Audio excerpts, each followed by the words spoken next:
Greetings to all watching and listening to this episode of Chezuba Talks. I'm Tej, and with me today is Dr. Leanna Cinquanta. She is a philanthropist, she's a motivational speaker, a businesswoman, equestrian, and the founder of two organizations, Win and Win Life. They're based in Colorado, USA, and they have work across many countries across the world. I welcome you to Chezuba Talks, Dr. Liana. Thank you so much, Tej. It's so good to be with you today. Liana, like I was talking to you previously before we started the recording, you mentioned that you have been to India and you also speak a little bit of Hindi, and I was pleasantly surprised to know that. I'd love to know how you came to India and what is the work that you do at We Ignite Nations. Thank you so much. I was pursuing my equestrian career as a college graduate, and I came to know about the needs in India, and that there were so many children that were being trafficked over the border of Nepal.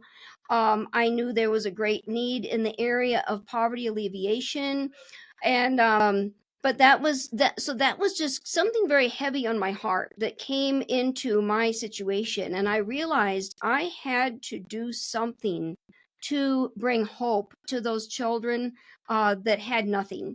And that was when I set aside my career and went to India and began serving and helping in many different ways. Wow. And when you say you were affected by this trafficking and other issues, was there a visit that you had to India that you saw, or was it something that you heard was happening? It was actually a dream. And I Okay. saw in this dream the people and the children in need, and I knew had to do something about it, and so that's when I did. But I realized that when I got there, then I realized I couldn't really do anything myself. I would need You to need support. partner with the native people. And Hmm. so that's when I realized, I've got to find the right people, and I did. The right people came along in the right time, and we began working together. They had the same heart and passion as I did. And then as a team, we were able to, was when we founded the organization and began rescuing kids out of trafficking. We started schools that are now self sustaining. We started doing water systems and providing clean water, even irrigation water. And it was just amazing to see the transformation that can come into a whole community when we don't just do handouts or we don't just give people things. We Very have true. to Yes. empower people through education and through economics. And that's really been really what WIN stands for, what We Ignite Nations is just all about trying to say, how can we empower people out of whether it's trafficking, whether it's poverty, whether it's lack of resources. So, yeah. So, what was the first step that you took, and what programs do you have today? When you say child trafficking, when you say you're empowering the community economically, you have set up schools, you say. Hmm. What about clean water? What about housing? What about employment, Hmm. vocational services? Do you also have all these programs under that umbrella? Yes, yeah, everything is under WIN. The first programs we initiated were children's programs, where Hmm. we said, well, there's all these children that are not getting a chance to go to school. They're laboring in the fields. They're basically even uneducated, even some of them going to school, but still not able to read and write. So we started education centers, and at one time we were running 75 education centers, and some of those we were even feeding the children a meal so that to really offset the malnutrition. We're still doing a lot of those too. But then we said, wait a minute, what if we start actual schools where the children can, I mean, we provide the excellence in education. So then we started three schools. The largest is in a very large city area. and is going to go up to about 1,000 children. The goal of this one, though, is really strategic, and this is called Blue Haven School. And the goal is we're going to actually be able to fund the rescue of orphan and abandoned girls into a children's home environment out of the income from the school once it grows big enough. Well, that sounds great. Can you share any specific example of communities or individuals who have moved from dependency to sufficiency through your programs? Yeah. Oh gosh, I want to tell you about one village where we our first water project village in Nepal, where we I went there, surveyed with our native leaders, and observed that the children couldn't go to school because they had to walk an hour every morning and evening to carry water to their homes. They had no water access. The fathers had to leave their families and work Again. far away in the big city, and then that led to alcoholism, and then the families were left exposed to traffickers. So there was just all these problems that were caused by one deficiency, and that was a lack not just of drinking water but irrigation water.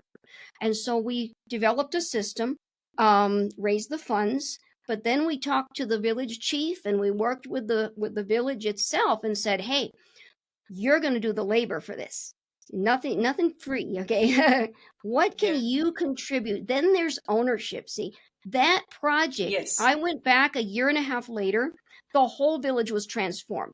They couldn't even have hardly any animals. Now they've got buffaloes and goats and commercial chicken farms and vegetables, and it's just beautiful. Every home is prospering in that village, and all the children are going to school now. Let's take a break to understand what Chezuba is. Everyone at some point ponders on how this beautiful life can be made more meaningful. Maybe you're a leader trying to enhance your employees' experience at your organization. Or you already work for the community and seek volunteers with state-of-the-art skills to strengthen your nonprofit. Whatever your situation, know that you can make a difference. Chezuba began with this very vision, a vision to facilitate every skill and every passion in the world in meeting a social need. Corporate volunteering has several benefits for both businesses and organizations. In parallel, experienced and enthusiastic volunteers join NGO workers, enabling them to serve the community more effectively. Chezuba offers everyone looking to add purpose and meaning to their lives a chance to connect or volunteer virtually with nonprofit organizations from over 100 countries around the world. Visit www.chezuba.net and explore opportunities to find meaning. Chezuba, your platform to do good. And now, back with our guest. That's marvelous. Actually, that's what I think when people see how this can benefit them in the longer run and not just wait for handouts. I think that's when true awareness and true awakening happens. That's right. Leanna, Yeah. you mentioned the village chief, you mentioned about local organizations or local people to help you out. How do you coordinate this team training or following up of metrics from Colorado and India? You obviously are visiting Nepal and the places that you are serving in frequently. Yeah, well, I'm visiting as much as possible. We have other team members also that visit. Like we just had a team of 20 over there, and they just had this fantastic time developing more on one of the schools and helping build one more classrooms for a school. Beautiful time. I am constantly active with our native leaders on WhatsApp and Signal and all those different apps we have nowadays, plus Zoom. So yeah. And So when you're reporting, we talking require quite a high standard of accountability. Any reporting. project we're funding, we have to see the receipts on that. We receive reports every quarter They have to provide written reports with text and photos in a Word document that we then share that with our partners, our financial partners over here, and they can see where their money is going and what the projects they're supporting. So you Yeah. mentioned Zoom and you mentioned WhatsApp and these kind of, but do you use any technology in terms of, say, water conservation? Do you use any rainwater harvesting? Do you use, Hmm. implement something that has to do with technology? Or are Mm-hmm. you looking for somebody to help you out with that? Well, actually, water filters are very much needed and in various parts of the areas we work in. And so, yeah, we've had like sometimes a group that's visiting will bring water filters over and it's a party. It's like, wow, yay, and because they don't have water filters. And a lot of places the water is clean, but some places it's not. And so that is a big need, is for water filtration. Is that kind of what you meant? Yes, I meant in terms of technology, in terms of software, in terms Oh, of, okay. you know, today the world is into AI. So, do Sure. you think that AI can help out with your organization? Very possibly. We're always trying to figure out more efficient ways of doing the projects like the water systems, they're very expensive to build. It'd be wonderful to figure out a better way to do that. Our schools, we're always looking for better ways to do training of, I mean, the education of our kids, and curriculum.